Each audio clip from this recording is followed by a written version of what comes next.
Hello and good evening, all of you. Welcome back again to PCS Space, and we are happy to announce our first collab with ABC Education Academy in Dehradun.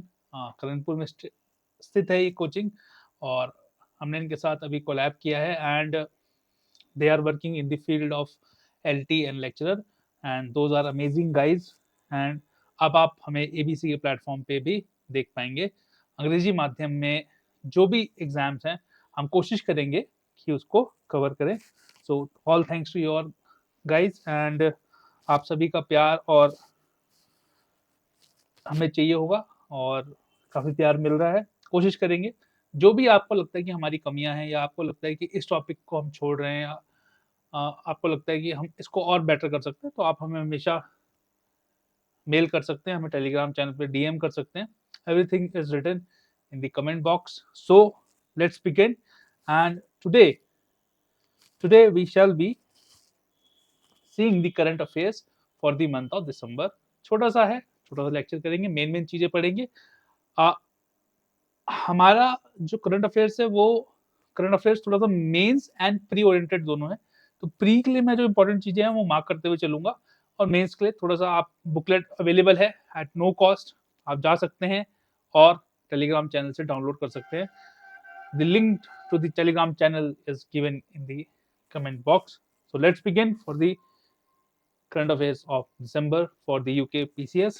तो इसमें हम एक बार हम देख लेते हैं कौन कौन से टॉपिक्स पढ़ेंगे एक्सरसाइज सूर्यकिरण उत्तराखंड को 200 करोड़ रुपए का इंसेंटिव मिला सेंट्रल गवर्नमेंट से देन वीर चंद गढ़वाली पर्यटन स्वराजगार योजना Deendayal Upadhyay home stay development scheme of Uttarakhand vibrant village programme Nati और टांडी नृत्य कहाँ होते हैं जब तक हम यहाँ पर आ रहे हैं तब तक आप हमें कमेंट बॉक्स में बताएं कि नाटी और टांडी नृत्य जो है वो किस रीजन में उत्तराखंड के किए जाते हैं देन एलिफेंट सवारीज को दोबारा खोल दिया गया है उत्तराखंड में after the initial ban by the high court finance commission grants 94 crores for Uttarakhand PRIs stands for Panchayati Raj institution now tell me in the comment box that panchayati raj institution relates to which constitutional amendment act या फिर कौन से number की जो constitutional amendment है वो पंचायती राज institution से deal करती है देन जो उत्तराखंड के करंट गवर्नर है उन्होंने ही has written the bill to amend anti conversion law और हम उसमें गवर्नर के पावर्स देखेंगे बिल्स को रिलेटेड लेके then Kisau multipurpose project World Summit of Disaster Management and Uttarakhand has decided to rename its Raj Bhavan as Lok Bhavans. Justice Manoj Kumar Gupta, who is the latest Chief Justice of the Uttarakhand High Court, then Bhagi Rati Eco Zone and Landor Fair were in news. So let's begin. Exercise Surya Kiran. लगभग हर साल होती है किस किस के बीच में होती है इंडिया और नेपाल के बीच में होती है कौन से डिस्ट्रिक्ट में इस बार हेल्ड हुई पिथौरागढ़ डिस्ट्रिक्ट उत्तराखंड में हुई इसमें जो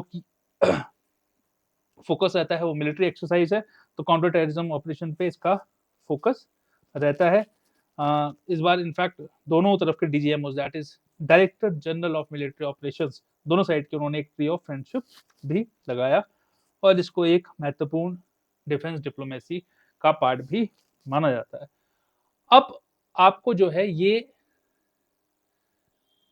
वर्ड्स थोड़ा सा याद रखिए डिफेंस डिप्लोमेसी अच्छा लगता है सुनने में अच्छा लगता है लिखने में अच्छा लगता है जब आप लिखेंगे तो एक मैच्योर आंसर झलकता है आपके आंसर में और आपकी मैच्योरिटी को शो करता है इंडिया नेपाल की थोड़ी सी बात कर लेते हैं थोड़ा सा बॉर्डर डिस्प्यूट भी हमारा चल रहा है उनके साथ ठीक है तो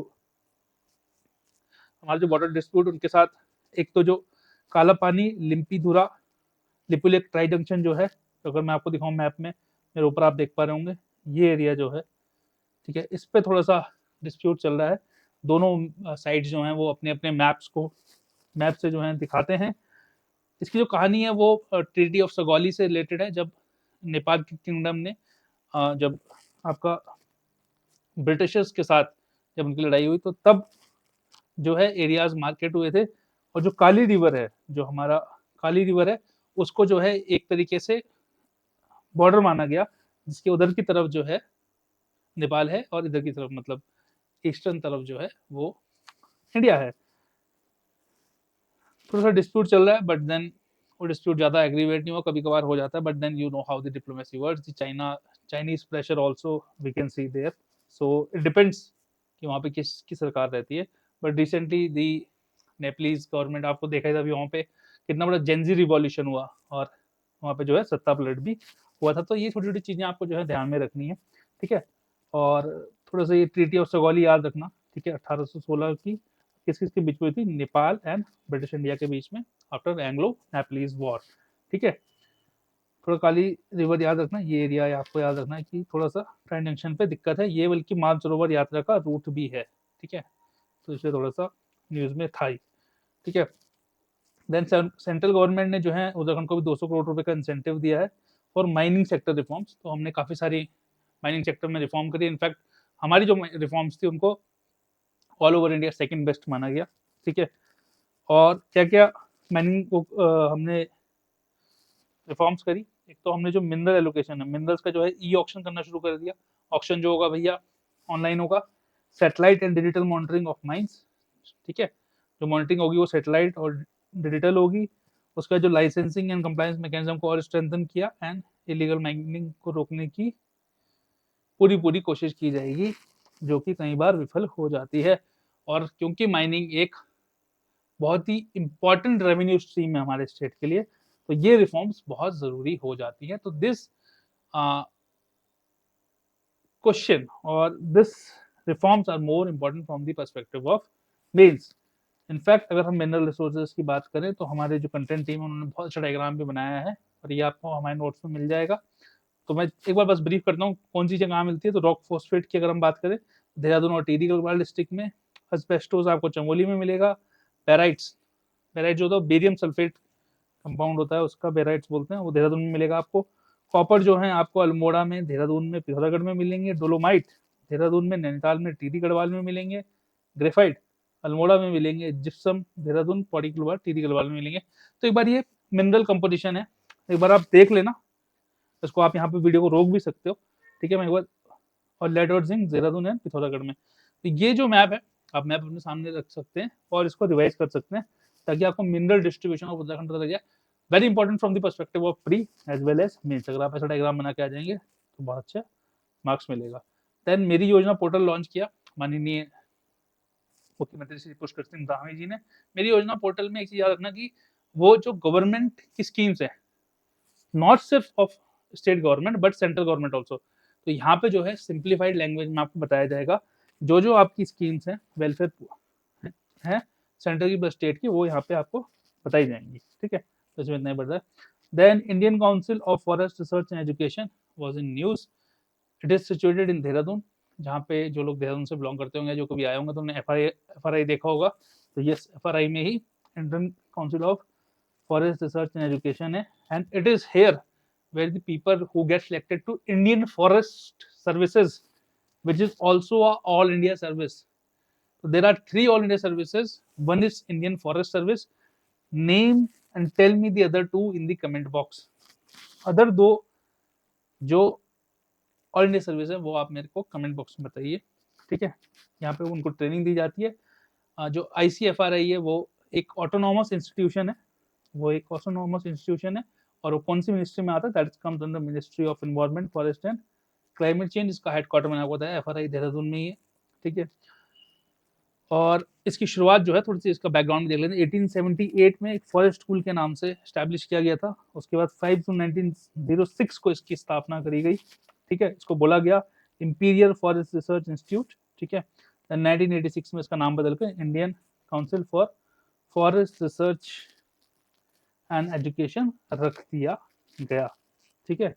और 1 जून 1991 में इसको एक ऑटोनॉमस काउंसिल का स्टेटस दे दिया गया by MOEF and CC, ministry of environment and forest and climate change, ठीक है? तो इतना याद रखो, बहुत है। कुछ फैक्ट्स याद रखो प्रीलिम्स के पॉइंट ऑफ व्यू से। स्टेट में आपको थोड़ा फैक्चुअल डाटा याद रखना है, मेंस के लिए थोड़ा पॉइंट्स आपके काम आ जाएंगे। आपको कैसे यूज कर सकते हो कि भाई ठीक है, आपको ICFRI का FRE का आपने अगर कहीं जिक्र कर दिया एनवायरनमेंट के क्वेश्चन में, तो आपको एक हेल्प मिलेगी कि ठीक है भाई, बच्चे को पता है, नॉलेज है कि ये ऐसी कोई चीज भी है, ठीक है। Then 47th all India public conference 2025 Uttarakhand में हुई थी। इसमें पीआर जितने भी थे आए थे और इसका उद्घाटन माननीय मुख्यमंत्री श्री पुष्कर सिंह धामी जी ने किया था। इसमें ऑल इंटरनेशनली भी पार्टिसिपेंट्स ने पार्ट लिया था। इसमें इम्पोर्टेंट चीज ये है कि बस ये हुई कहाँ थी, ये उत्तराखंड के देहरादून डिस्ट्रिक्ट में हुई थी, ठीक है, देहरादून में हुई थी ये, ठीक है। Then Kavita Chand ji was in news. तो कविता चंद जो है, इनकी बड़ी इंटरेस्टिंग स्टोरी है। पहले जॉब करती थी, 2024 में उन्होंने जॉब छोड़ी। आजकल एक इवेंट बड़ा चल रहा है हाईरॉक्स, जिसमें कि 7 या 8 इवेंट होते हैं, 1-1 किलोमीटर में दौड़ना होता है आपको, फिर कुछ स्लेजिंग वो पुश पुल होता है वेट्स का, तो उसको इन्होंने जीता। और ये अभी 7 समिट चैलेंज पे है। तो 7 समिट चैलेंज क्या होता है कि जो 7 कॉन्टिनेंट हैं, 7 कॉन्टिनेंट हैं अर्थ पे, उनकी जो 7 की जो हाईएस्ट पीक है उसको आप चढ़ के आए हैं। तो इससे पहले जो है वो माउंट एल्ब्रस जो कि हाईएस्ट पीक है यूरोप की, ठीक है, उस पे ये चढ़ के आई हैं, ठीक है, माउंट एल्ब्रस पे चढ़ के आई हैं ये, ठीक है। तो इन्होंने अभी जो है 12 दिसंबर को माउंट विंसन कहाँ है, माउंट विंसन सबसे बड़ी चोटी है किसकी, अंटार्कटिका की, ठीक है, अंटार्कटिका की हाईएस्ट चोटी है माउंट विंसन, वहां चढ़ी। इससे पहले माउंट एल्ब्रस यूरोप में चढ़ के आई थी। अगर इनको एशिया में हाईएस्ट पीक क्लाइम करनी होगी तो कौन सी करनी होगी, ठीक है। और ये 40 साल की महिला है।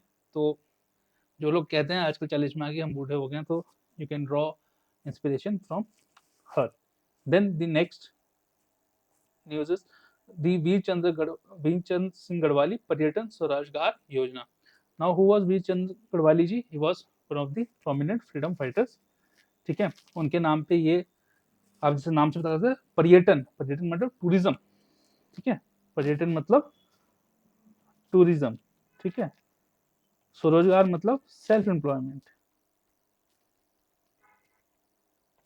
तो टूरिज्म से सेल्फ एम्प्लॉयमेंट जनरेट करना है, क्योंकि आप सभी को पता है जो यहाँ से बिलोंग करते होंगे या जो बाहर से भी हमें बच्चे देख रहे हैं, कि उत्तराखंड में एक पलायन की समस्या बहुत बड़ी है। माइग्रेशन जो है हिल से जो 3 हमारे प्लेन डिस्ट्रिक्ट है, उधम सिंह नगर, हरिद्वार और देहरादून में बहुत ज्यादा हाई इन्फ्लक्स है।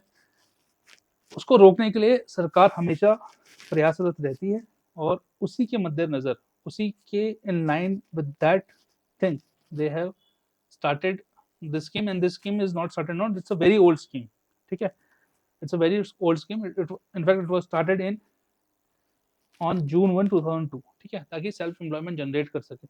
इसी से रिलेटेड एक नीचे हम देखेंगे कि एक होम स्टे के लिए भी योजना है, ठीक है। तो होम स्टे क्या होता है कि मेरा घर है, उसमें 4 कमरे बनाए हुए हैं, 2 कमरों में मैं रहता हूँ, 2 कमरे में थोड़ा सा उसको अच्छे से पेंट करके बेटर सुविधाओं के साथ, कोई आया, मान लिया गाँव में लोग घूमने जाते हैं, आजकल आपको पता है रूरल टूरिज्म कितना इंपॉर्टेंट है, ठीक है, रूरल टूरिज्म कितना इंपॉर्टेंट है, ठीक है। तो आपको पता ही कि रूरल टूरिज्म कितना अभी न्यूज में है। तो जरूरी है कि हम जो हैं अपने गांव का ख्याल रखें। इनफैक्ट महात्मा गांधी जी की फिलॉसफी थी कि जो रियल इंडिया है या जो रियल भारत है, that lies in rural villages, and that's from where the generations for future will have there, वहीं से जो है आपकी फ्यूचर जनरेशन निकलेंगी और वहीं पे आपका फ्यूचर का रोजगार भी निकलेगा। तो in line with that the Veer Chand Garhwali पर्यटन स्वरोजगार योजना वाज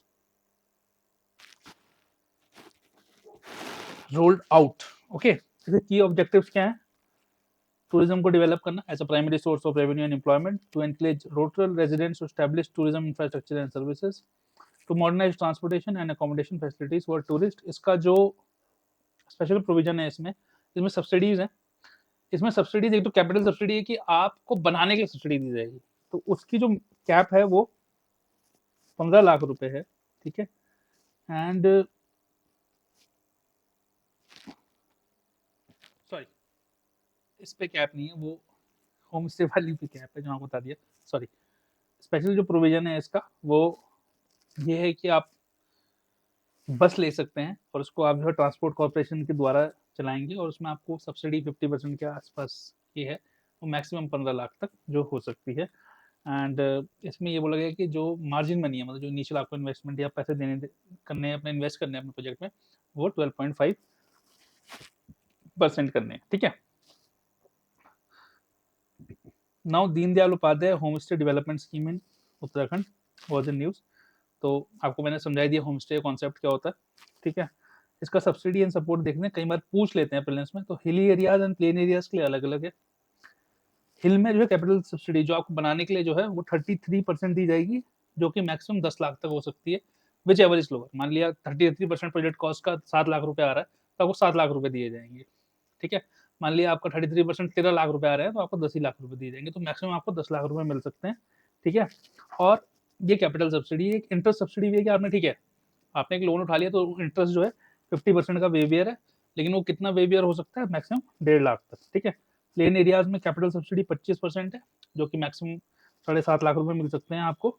और वहाँ जो इंटरेस्ट वेवियर है वो 50% ही है, लेकिन वो मैक्सिमम 1.5 लाख रुपए पर ईयर मिल सकता है आपको, ठीक है। तो वेवियर जो आपको मान लिया आपका इंटरेस्ट बैठ रहा है 2 लाख रुपए, तो सरकार आपको 1 ही लाख रुपए देगी प्लेन एरियाज में और 1.5 लाख रुपए देगी हिली एरियाज में, ठीक है। द प्राइमरी ऑब्जेक्टिव क्या है, to offer clean and affordable home stay facilities to both national and international tourist. तो ऑब्जेक्टिव है। कई बार बच्चे कंफ्यूज हो जाते हैं कि भाई इंटरनेशनल के लिए है या नहीं है, तो नेशनल इंटरनेशनल टूरिस्ट दोनों के लिए है, ठीक है। उसके बाद करते हैं एक vibrant village programme. Vibrant village programme जो है ना, एक बहुत बड़ा प्रोग्राम है वैसे सेंट्रल गवर्नमेंट का। तो पहले जो बड़ा है वो देख लेते हैं, ठीक है। तो 2022-23 के बजट में इसको अनाउंस किया गया था। जितने भी बॉर्डर एरियाज के अलोंग विलेजेस हैं उनको डेवलप करना है, ठीक है। और वहाँ पे अच्छी सुविधाएं पहुँचानी है, रोड पहुँचानी है, क्योंकि अगर आप आज भी जाएंगे तो कई गाँव ऐसे हैं कि जहाँ रोड ही नहीं जाती है, इलेक्ट्रिसिटी नहीं है, ठीक है। It covered the border areas of Himachal Pradesh, Uttarakhand, Arunachal, Sikkim and Ladakh. इसके 2 फेजेस हैं, ठीक है। एक वाइब्रेंट विलेज प्रोग्राम 1 है, एक वाइब्रेंट विलेज प्रोग्राम 2 भी आ गया है, ठीक है। तो इस चीज ये दिमाग में रखनी है। इनिशियली 2963 विलेज इन्होंने कवर करने, ठीक है। ये जो है अगर आपको मैं बताऊं तो बहुत सारी चीज़ों पे वर्क करेंगे, skill development, promotion of social entrepreneurship, empowerment of youth, women, agriculture business बनाएंगे, वन विलेज, ऐसे स्कीम को लाइन भी किया जाता है, वन विलेज वन प्रोडक्ट, ठीक है, को बढ़ावा देंगे, ठीक है। यहाँ पे आप देख सकते हैं हमने बनाया भी है इसका WWP जो 2 है उसका। तो की फीचर्स क्या है, infrastructure development, value chain and livelihood development, welfare scheme, culture tourism, PM गति शक्ति को भी जोड़ दिया है इसमें, ठीक है। तो ऐसे ही जो है अलाइनमेंट ऑफ स्कीम्स भी किया जाता है। ऑब्जेक्टिव आपको पता ही है कि improve living condition, provide livelihood opportunities, control transport कमी। क्योंकि भाई अगर हम अपने बॉर्डर एरियाज में लोगों को नहीं रखेंगे तो वो खाली हो जाएंगे गाँव। अगर आज भी आप चले जाएं बॉर्डर एरियाज पे तो कई गांव आपको घोस्ट विलेजेस जिनको बोलते हैं वो मिलेंगे, खाली गांव मिलेंगे, ठीक है। तो सरकार का प्रयास है कि भैया वहाँ जो है आप पर्याप्त रिसोर्सेज पहुंचाओ, ठीक है। लोग ये नहीं बोलते कि ब्लिंकिट पहुंचाओ, लेकिन जो बेसिक चीजें हैं वो तो आप एटलीस्ट पहुंचाइए, ठीक है। उसके बाद 17 states and union territory, international land borders की कवरेज है इसमें, ठीक है। ये तो ओवरऑल वाइब्रेंट विलेज प्रोग्राम है। अब थोड़ा सा उत्तराखंड स्पेसिफिक देख लेते हैं। तो उत्तराखंड में जितने भी विलेजेस LAC पे लग रहे हैं, that is line of actual control, that is between India and China के बॉर्डर पे है, वो कवर किए गए हैं। इनिशियली इसमें 51 विलेजेस थे, ठीक है। 2025 में इसमें और जोड़ दिए गए। और जो वाइब्रेंट विलेज प्रोग्राम का फेज 1 था उसमें सिर्फ चाइना से बॉर्डर जो सटे हुए विलेज थे वो थे। अब जो है इसमें नेपाल से सटे हुए जो विलेजेस हैं उनको भी जोड़ दिया गया, याद रखना। तो पहले सिर्फ चाइना से सटे हुए विलेजेस को कवर किया हुआ था, अब जो है नेपाल से सटे हुए जो विलेजेस हैं उनको भी कवर कर दिया, सॉर्टेड। अब जो है इसमें और जोड़ दिए 2025 में 91 बॉर्डर विलेजेस होकर 40 जोड़ दिए थे इसमें 51 में, ठीक है। इसमें जो डिस्ट्रिक्ट जहाँ जहाँ चल रहा है वो पिथौरागढ़ है, चंपावत, उधम सिंह नगर, उत्तरकाशी एंड चमोली, ठीक है। जो की विलेजेस हैं, माना जो कि फर्स्ट विलेज भी बोला जाता है, पहले उसको लास्ट विलेज बोलते थे, उसको फर्स्ट विलेज ऑफ इंडिया बोलते हैं, ठीक है। नीति हर्षिल बहुत सुंदर है, जा सकते हैं घूमने कभी भी, उसको इसमें रखा गया है, ठीक है। तो बहुत सारी चीजें करेंगे, इंफ्रास्ट्रक्चर डेवलप करेंगे, ऑल वेदर रोड्स बनाएंगे, सौर ऊर्जा लगाएंगे, विंड जहाँ विंड फिजिबिलिटी होगी वहाँ विंड एनर्जी लगाएंगे, हेल्थ फैसिलिटी देंगे, कनेक्टिविटी देंगे। और सबसे इम्पोर्टेंट बात, आपको हाई स्पीड इंटरनेट चाहिए आजकल तो वो तो बहुत जरूरी। देखो ऐसे ही समय बदलता है, पहले इंफ्रास्ट्रक्चर की नीड थी, बट देन आज के टाइम पे आप कनेक्टिविटी को भी एक कोर ऑब्जेक्टिव लेके चलते हैं। क्योंकि अगर आप ये चैनल या मेरा लेक्चर देख पा रहे हैं, तो मतलब आपके एरिया में कनेक्टिविटी है, नहीं तो आप इस चीज़ से वंचित रह जाते। ठीक है? सॉर्टेड? Vibrant village programme. एक इंपॉर्टेंट चीज़ लास्ट याद रखना कि कौन सी मिनिस्ट्री के अंदर है, ये मिनिस्ट्री ऑफ होम अफेयर्स के अंदर है। ठीक है? मिनिस्ट्री ऑफ होम अफेयर्स के अंदर है, याद रखनी है।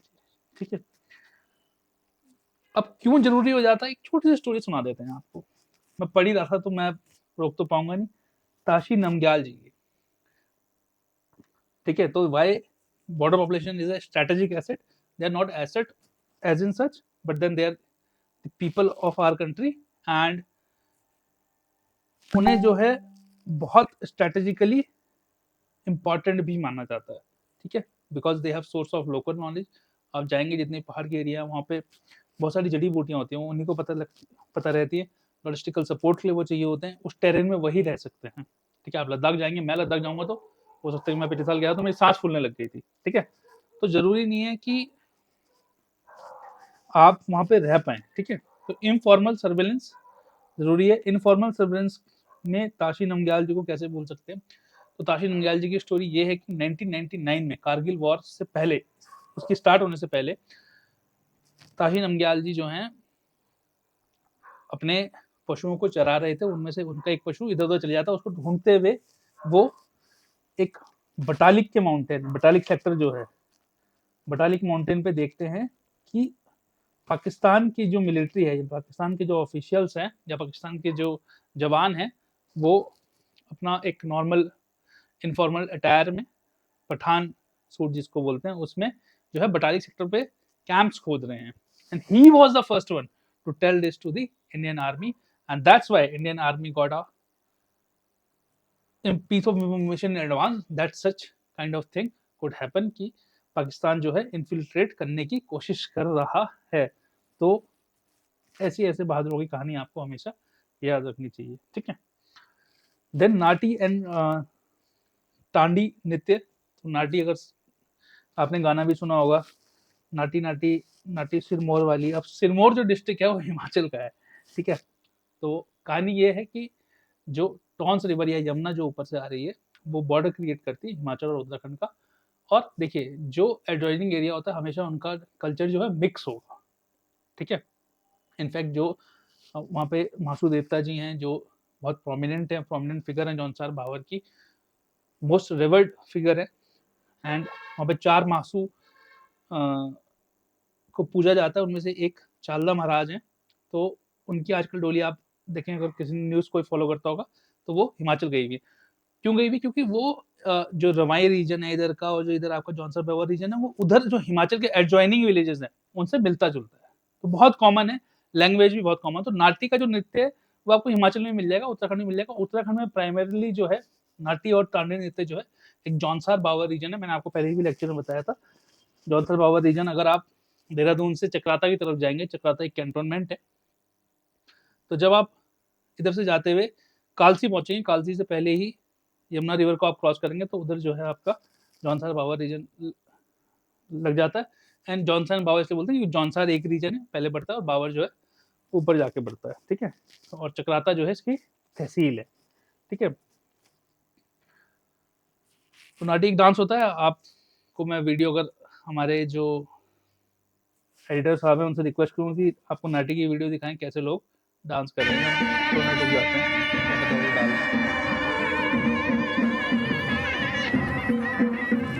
ठीक है? ऐसे जो है डांस किया जाता है नाटी में।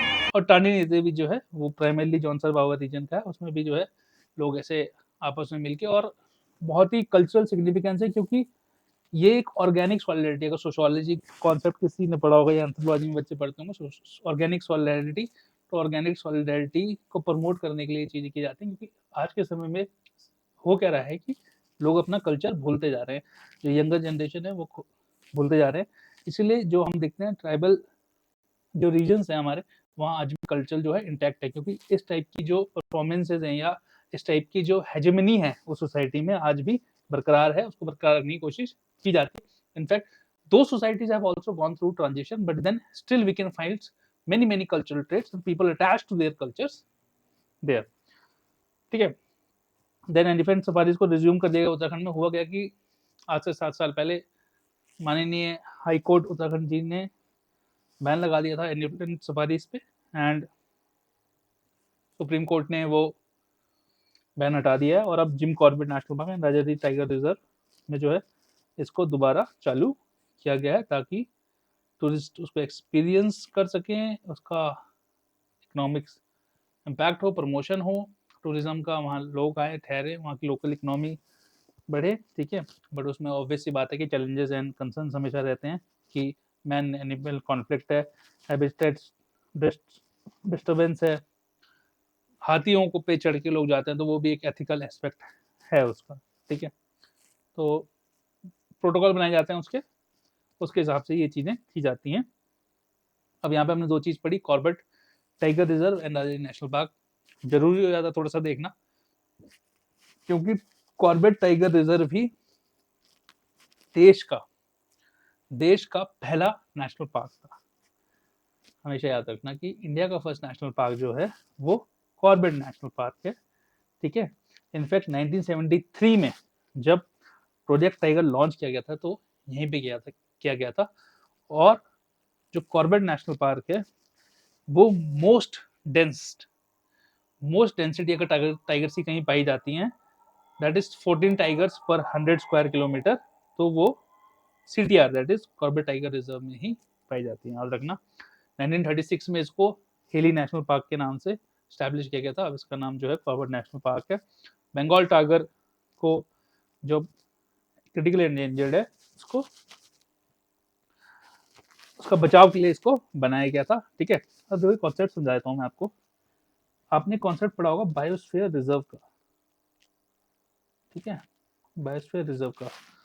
अब अगर थोड़ी सी जगह में अगर मैं ये बात करूँ कि बायोस्फीयर रिजर्व है, तो बायोस्फीयर रिजर्व क्या होता है, उसके अंदर एक वाइल्ड लाइफ सेंचुरी होगी, उसी के अंदर उसका जो कोर एरिया है जहाँ पे कोई भी एक्टिविटी नहीं कर सकते, लोग नहीं रहते। बायोस्फीयर रिजर्व में तो लोग भी रहते हैं, ठीक है, यहाँ पे आपको लोग मिल जाएंगे, लेकिन इसका जो कोर एरिया है वो एक टाइप का नेशनल पार्क होगा। जो बाहर वाला एरिया है बफर एरिया होगा, बफर एरिया के बाद एक जो बाहर वाला एरिया होगा वो वाइल्ड लाइफ सेंचुरी होगी।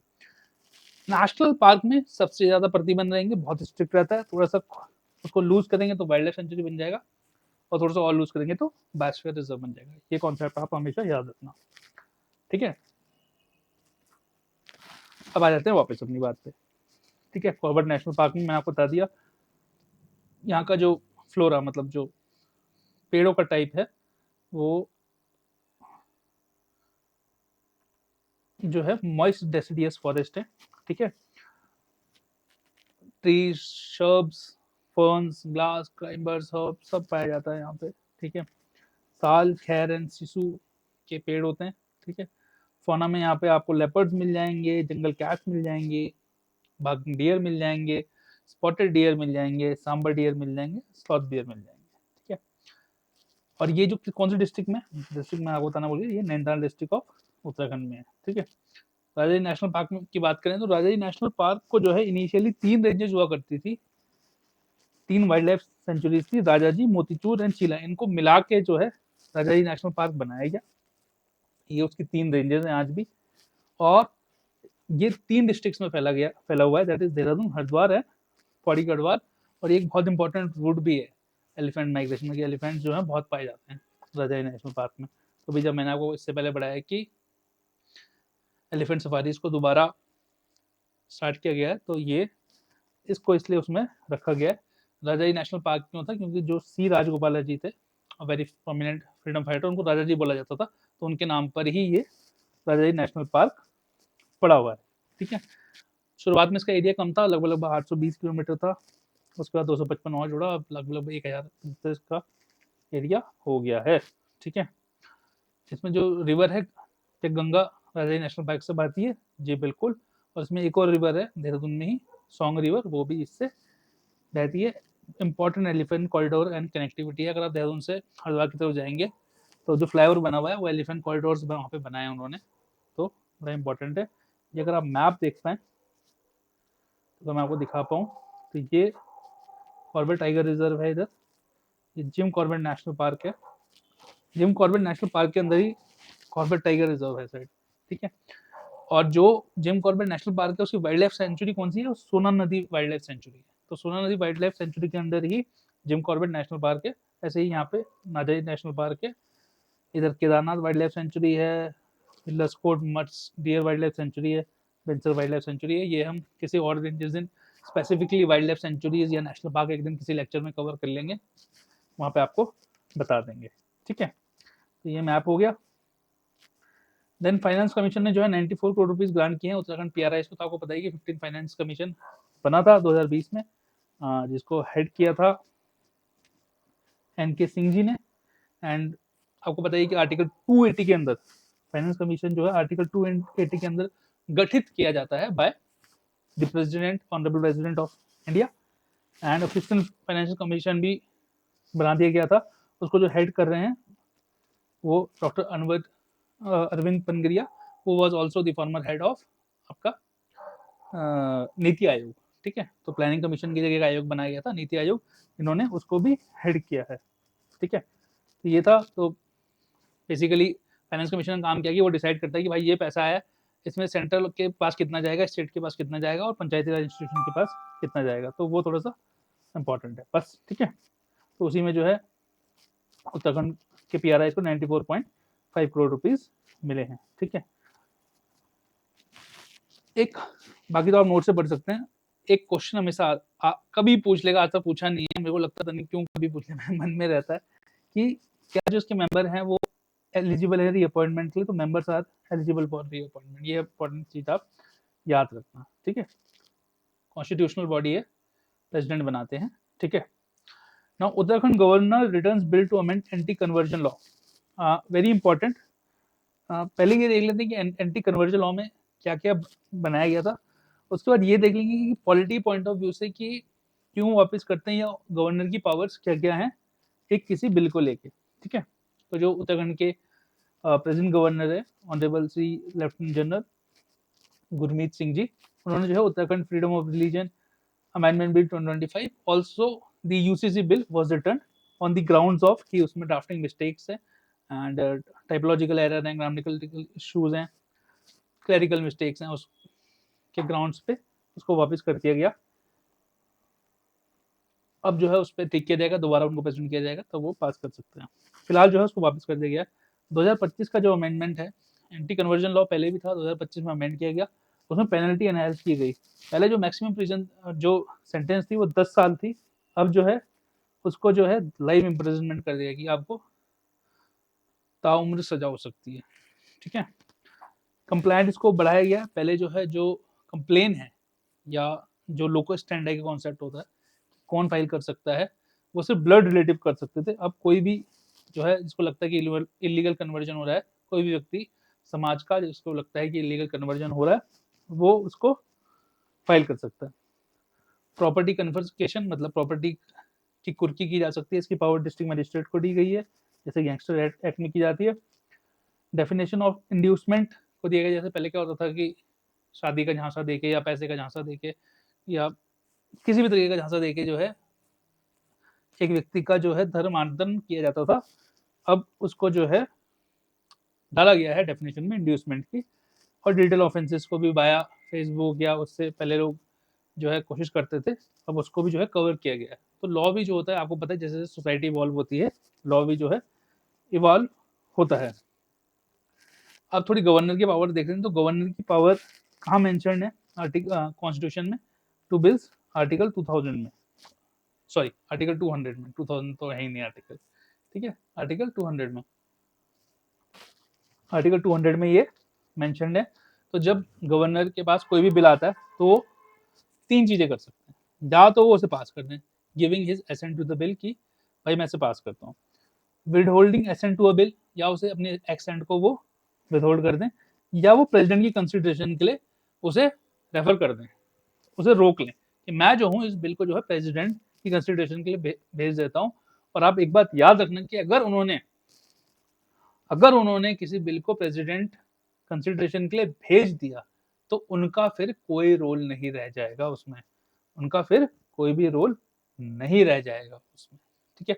देन प्रेसिडेंट डिसाइड करेंगे, प्रेसिडेंट के पास भी ऑप्शन है, या तो उसे रिजेक्ट करें या उसे पास करें या उसे वापस भेज दें। तो हमेशा ये चीज आप याद रखना, ठीक है।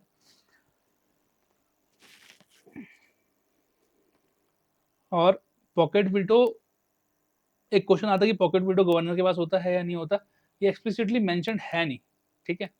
तो एक तरह सब्जेक्टिव पॉकेट वीटो बोल सकते हैं, जैसे प्रेसिडेंट के पास तो पॉकेट वीटो होता है, गवर्नर के पास उस टाइप का पॉकेट वीटो नहीं होता। Then Kisau multipurpose project, Kisau जो मल्टीपर्पज प्रोजेक्ट है वो टॉन्स रिवर पे बनना है। टॉन्स रिवर क्या है, ट्रिब्यूटरी है यमुना रिवर की, और टॉन्स जो है मैंने आपको बताया है पहले भी कि बॉर्डर बनाती है हिमाचल और उत्तराखंड के बीच में, वहाँ एक प्रोजेक्ट बनना था किसाऊ मल्टीपर्पज प्रोजेक्ट। तो शुरुआत में ये बात हुई, बोला ठीक है बना लेंगे, क्योंकि दो स्टेट के बीच में बन रहा है तो दोनों स्टेट की कॉग्निजेंस चाहिए, ठीक है। तो सेंट्रल केंद्र सरकार ने बोला कि ठीक है हम इसको बनाते हैं, 10% जो है आप दोनों कॉस्ट बियर करो। अब हिमाचल ने जो है उसमें 3 कंडीशन लगा दी है। हिमाचल ने बोला जी ऐसा है, आप पूरा का पूरा डैम तो बनाओगे आप, ठीक है, और फिर हमारे BBMB that is Bhakra Beas management board है एक वहाँ पे, जो भाखड़ा नंगल डैम है। अच्छा, भाखड़ा और नंगल डैम अलग अलग है, हमेशा याद रखना।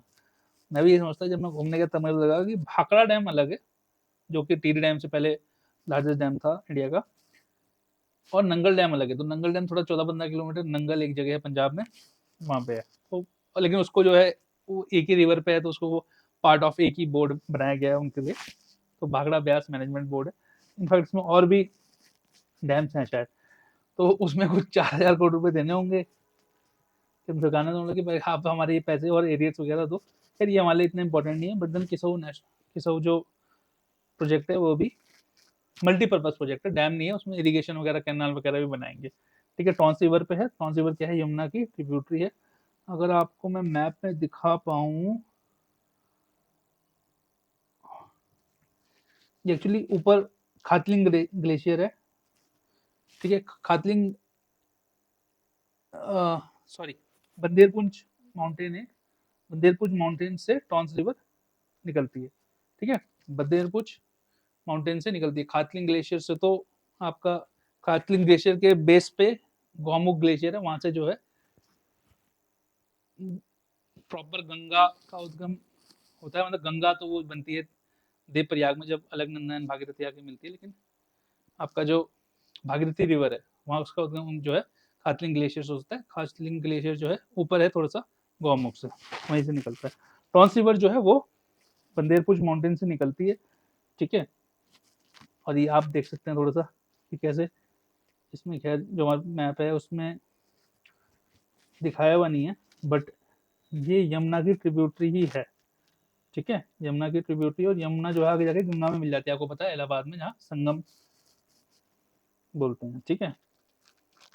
और टॉन्स जो है, जो मैंने आपको बताया था थोड़ी देर पहले, कालसी रीजन जो है, कालसी में आप यमुना को क्रॉस करेंगे तो आपका जौनसर रीजन स्टार्ट हो जाता है। तो यमुना जो है इधर से टॉन्स आ रही होती है, इधर से यमुना आती है, वहाँ पे वो कालसी में ही मिलती है, ठीक है। टॉन्स की जो ट्रिब्यूटरी है वो है पब्बर रिवर एक, और एक आसन रिवर है। आसन रिवर मैंने आपको पिछले लेक्चर में बताया था, आसन रिवर पे ही एक आसन वेटलैंड है जो कि एक रामसर साइट भी है। कम्युनिटीज कौन कौन सी रहती है, जौनसारी एंड भोटिया ट्राइब यहाँ रहती है। यमुना रिवर के बारे में हम काफ़ी कुछ डिस्कस कर चुके हैं, तो उसके बारे में अभी हम छोड़ देते हैं। Then world summit on disaster management हुई, कहाँ हुई, उत्तराखंड के राजधानी, इनफैक्ट समर कैपिटल में, इनफैक्ट विंटर कैपिटल में, देहरादून में, ठीक है। तो आपको पता है कि उत्तराखंड की 2 कैपिटल है, summer and winter. Summer capital is in garrison and the winter capital is in Dehradun, ठीक है। तो ताकि एक बैलेंस बनाया जा सके कि हिल की प्रॉब्लम्स भी जो है यहाँ के लेजिस्लेटर समझ सकें। तो जितेंद्र सिंह जी आए थे, कुछ नहीं, इम्पोर्टेंट ये है कि पहले हमारे पास 3 रडार थे, जो कि पहले सुरगुंडा देवी मसूरी में है ऊपर, मुक्तेश्वर और लैंसडाउन में लगे हुए थे। उन्होंने बोला कि 3 और लगाएंगे, एक हरिद्वार में, एक पन्नगर में, एक औली में। औली आपको पता है कि बड़ी स्कीइंग वो है, बर्फ पड़ी नहीं है अभी तक, ठीक है। ऑब्जेक्टिव क्या है, engage, educate, enable, empower and excel, E5, ठीक है। मेंस में काम आ सकता है आपके। तो मैंने जैसे आपको बताया कि जो हमारे नोट्स हैं वो थोड़ा सा प्री प्लस मेंस ओरिएंटेड है, कोशिश करते हैं मेंस के जो एलिमेंट्स आपको बताने की with the focus on prelims also, ठीक है, इतना याद रखना है। देन उत्तराखंड ने जो है वो अपने राजभवन को, देहरादून और नैनीताल में 2 राजभवन है, उनको राज लोक भवन कहा है, to just get over the colonial hangover. जैसे कि अभी आपने सुना होगा रेलवेज में भी जो माननीय मुख्यमंत्री अश्विनी वैष्णव जी, उन्होंने बोला कि बंद कर ले की अब कोई जरूरत नहीं है, because that also shows kind of colonial mindset, but then with due respect I don't agree with him, because जो बंद गला है उसकी शुरुआत वो हमारे ही कल्चर का एक इंटीग्रल पार्ट है। इनफैक्ट वो राजाज ऑफ राजस्थान, और राजाज मतलब हमारे ही, मतलब ब्रिटिश आने से पहले भी बंद गले हमारे राजा पहनते थे। तो मेरे को नहीं लगता कि it's a part of colonial mindset, but then it's a part of our own culture, the Banglas. But then there are things, there are laws which has got colonial mindset in it, and that should be removed. And I favor that. That's my personal opinion. ठीक है, हो सकता है एक democratic लोकतांत्रिक देश में रहते हैं तो थोड़ा सा तो हम अपनी बात भी कह सकते हैं, ठीक है। तो लोक भवन को, राजभवन को लोक भवन कर दिया गया। In fact the honourable prime minister when he came to the power he does same something like that. उसने उन्होंने जो है रेस कोर्स रोड को जो है लोक कल्याण मार्ग कर दिया। एक माइंडसेट रहता है, एक दर्शाता है कि जो लीडरशिप है वो जो है आम लोगों के प्रति सोचती है। Then honourable justice Manoj Kumar Gupta ji, he is the next chief justice of Uttarakhand. Justice Suryakant was the Chief Justice of India when he was appointed, and he was a senior judge at the Leeward High Court, and he's served there since 2013. Important क्या है, थोड़ा सा judicial appointment के को देखना जरूरी है। तो हमेशा जो है जब जुडिशियल अपॉइंटमेंट की बात आएगी तो मेंस में तो आपको 3 जजेस केसेस याद रखने हैं, फर्स्ट जजेस केस, सेकंड जजेस केस एंड थर्ड जजेस केस। तो थर्ड जजेस केस में 1998 में सुप्रीम कोर्ट ने ये बोला कि हाई कोर्ट के जज की अपॉइंटमेंट के लिए जो चीफ जस्टिस ऑफ इंडिया हैं उनको 2 जो सीनियर मोस्ट जज हैं सुप्रीम कोर्ट के ही, उनका भी ओपिनियन लेना होगा। पहले क्या होता था कि उनका सोल ओपिनियन, मेरे को लगा कि ये ठीक है, इनको बना दिया, उनका सोल ओपिनियन नहीं होगा। And that's how the collegium for the high court was made, ठीक है। वहीं से जो है कोलिजियम सिस्टम की शुरुआत भी एक तरीके से आप समझ सकते हैं कि हुई थी, कि chief justice of India plus 2 senior most जजेस of the high court, O sorry, of the supreme court for the appointment and transfer of जजेस इन द हाई कोर्ट्स, ठीक है। तो आपको जुडिशरी की हायरार्की पता है, lower courts that are district courts, then high courts के बाद जो है सुप्रीम कोर्ट, और हाई कोर्ट के साथ ही some tribunals like national tribunals चलते हैं। Tribunals are also constitutional body, and let me know in the comment box in which article of the constitution the tribunals are mentioned. Okay, तो president appoint कौन करता है? President appoint करेंगे, ठीक है। और ट्रांसफर भी जो है चीफ जस्टिस ऑफ इंडिया देखते हैं in the consultation of the जजेस, that is by the collegium, ठीक है। थोड़ा सा क्राइटेरिया देख लेते हैं सिटीजनशिप एक्सपीरियंस एज का। ऐसे कोई मिनिमम एज मेंशन नहीं है कहीं भी।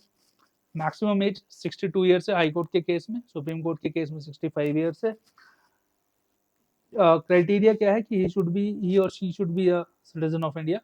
Obviously when we mention, then by he means he or she, because both the genders, in fact all the genders are eligible to be judges of the high court and the supreme court, and उन्होंने जो है कोई judicial office hold किया होना चाहिए for 10 years, या फिर advocates जो हैं होने चाहिए वो हाई कोर्ट में किसी 10 ईयर्स के लिए।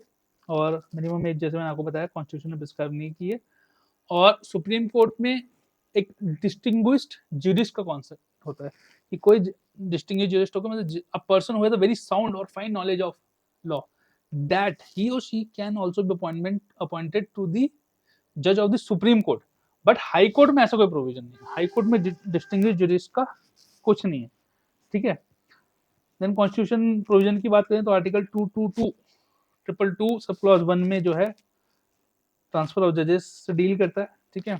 रिमूवल कैसा होता है, रिमूव प्रेसिडेंट ही करेंगे, but on the direction of और on the recommendation of the parliament. Parliament में जो है हटाना, इम्पीचमेंट होता है हाई कोर्ट के जज का 2/3 of the majority president and voting, special majority लगती है, हमेशा याद रखना। हाई कोर्ट के जज को हटाने के लिए जो है स्पेशल मेजॉरिटी चाहिए होती है ईच हाउस। तो कैसे रिमूवल होता है मैं आपको समझा देता हूँ। एक मोशन साइन करेंगे, अगर लोकसभा में साइन हो रहा है तो 100 मेंबर चाहिए लोकसभा के, अगर राज्यसभा में हो रहा है तो 50 मेंबर राज्यसभा के, किसी भी हाउस में एक मोशन फाइल करेंगे चेयरमैन या स्पीकर के पास, speaker in the case of Lok Sabha and chairman और deputy chairman in the case of Rajya Sabha. अब चेयरमैन एंड स्पीकर के पास भी पावर है कि वो उस मोशन को एडमिट कर सकते हैं या रिफ्यूज कर सकते हैं। आप उसे एक्सेप्ट कर लो या कह दो कि नहीं भाई गलत है, पेसलेस है, बात वहीं खत्म हो जाएगी। अगर एडमिट हो गया उस पर चर्चा होगी, चर्चा से पहले एक कमेटी बनाई जाएगी, ठीक है, एक इन्वेस्टिगेटिव कमेटी बनाई जाएगी टू इन्वेस्टिगेट द चार्जेस। उसमें जो है चीफ जस्टिस होंगे सुप्रीम कोर्ट के या फिर एक जज ऑफ द सुप्रीम कोर्ट होंगे, chief justice of high court होंगे एंड डिस्टिंग्विश्ड जूरिस्ट होंगे। उसके बाद वो एक रिपोर्ट देंगे, उसके बाद चर्चा होगी, उसके बाद 2/3 प्रेसिडेंट वोटिंग से अगर दोनों हाउस उसको पास कर देते हैं तो प्रेसिडेंट के पास वो बात जाएगी और तब जो है हाई कोर्ट के एक जज का रिमूवल होगा, that will be notified by the honourable president of India and to your belief and to a fact no high court जज has been impeached so far. आज तक किसी भी हाई कोर्ट जज का इम्पीचमेंट नहीं हुआ है, जिनका होने वाला था उन्होंने रिजाइन कर दिया, ठीक है। देन भागीरथी इको जोन की बात करें, पिछली बार भी हमने बात की थी कि चार धाम जो यात्रा है उसके ऑल वेदर रोड बनाई जा रही है। ऑल वेदर रोड को बनाने के लिए रोड चौड़ीकरण करना होता है, रोड चौड़ीकरण करना है तो पेड़ काटने पड़ेंगे। तो उत्तराखंड गवर्नमेंट ने जो है 622 ट्रीज को जो है फेल करने की अनुमति दे दी है और अब उसके अपने प्रोज एंड कॉन्स हैं, क्योंकि development comes at a cost of environment, तो बैलेंस बनाना बहुत ज़रूरी होता है, वो पॉलिसी मेकर्स को देखना है। तो टूरिज्म भी ज़रूरी है but then eco sensitive zone भी ज़रूरी है। भागीरथी रिवर मैंने आपको बताया कि भागीरथी रिवर जो है उसको उद्गम भी माना जाता है इसका गंगा रिवर का, ठीक है, और वो देवप्रयाग में जो अलकनंदा रिवर से मिलती है, भागीरथी अलकनंदा मिक्स गंगा, ठीक है, खातलिंग एंड गंगोत्री ग्लेशियर से निकलती है, जैसे मैंने आपको बताया था गढ़वाल हिमालयाज में, ठीक है। इसकी जो ट्रिब्यूटरीज हैं पिछली बार हमने सारी देख ली, इस बार लेफ्ट और राइट हमने बोला कि भैया आप लगा देना। तो एक बार लेफ्ट बैंक ट्रिब्यूटरीज जो लेफ्ट से ज्वाइन करती हैं और राइट बैंक ट्रिब्यूटरीज मतलब जो राइट से ज्वाइन करती हैं, ठीक है। तो वो देख लें, मेरे सोचता मेरा हाथ उल्टा घूम रहा हो क्योंकि लेटरल इन्वर्जन होता है, मैं कैमरे में देख रहा हूँ, मेरा ये वाला हाथ आपको ऐसे घूमते हुए दिखाई देगा और ये वाला हाथ ऐसे घूमते हुए, तो वो आप अपने हिसाब से देख लेना। आप देखना कि उस अलाइनमेंट देखना और लेफ्ट और राइट जिधर को रिवर जा रही है उसके हिसाब से। तो उसकी लेफ्ट बैंक ट्रिब्यूटरीज हैं रामगंगा, गारा, गोमती, घाघर, गंडक, बूढ़ी गंडक, कोसी, महानंदा, और उसकी राइट बैंक ट्रिब्यूटरीज हैं यमुना, तमसा, तमसा को टॉन्स भी बोलते हैं, Karmanasa, Son, Punpun, Phalgu, Kiul, Chandan, Ajay, Damodar, Rupnarayan. Not very important but then एक थोड़ा सा देख लेना चाहिए ना, कभी आगे रूपनारायण किसी ट्रिब्यूटरी है, ठीक है। तो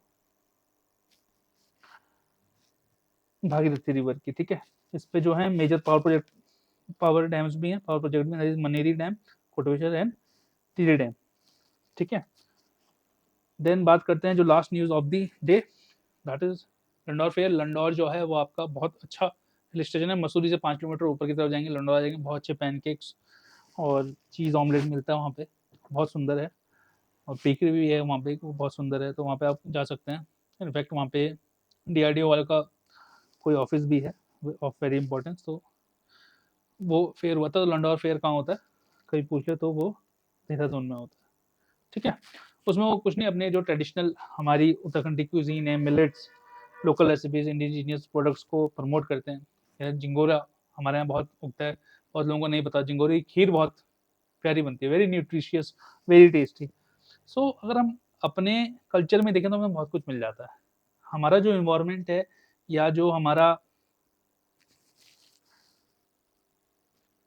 सराउंडिंग है वो हमें रिवॉर्ड करता है, उसने हमारे लिए हर चीज़ बनाई हुई है, बशर्ते हम ग्रीडी ना हो। So thank you all for watching. I shall see you soon. This was the current affairs for the month of December. जनवरी के करंट अफेयर्स हम फेब फर्स्ट वीक या सेकंड वीक में लाने की कोशिश करेंगे। कोई टॉपिक रह जाता तो आप बता सकते हैं, हम उसको वहाँ पे कवर कर लेंगे। और कोशिश कर रहे हैं कि स्निपेट्स, जो मतलब वो बहुत सारी चीज़ें हमसे छूट जाती हैं करंट अफेयर्स में, उसके स्निपेट्स वाया शॉर्ट्स आपको लाके दें। For it do not forget to subscribe our channel, ठीक है? उसके लिए आपको चैनल को सब्सक्राइब करना बहुत ज़रूरी है।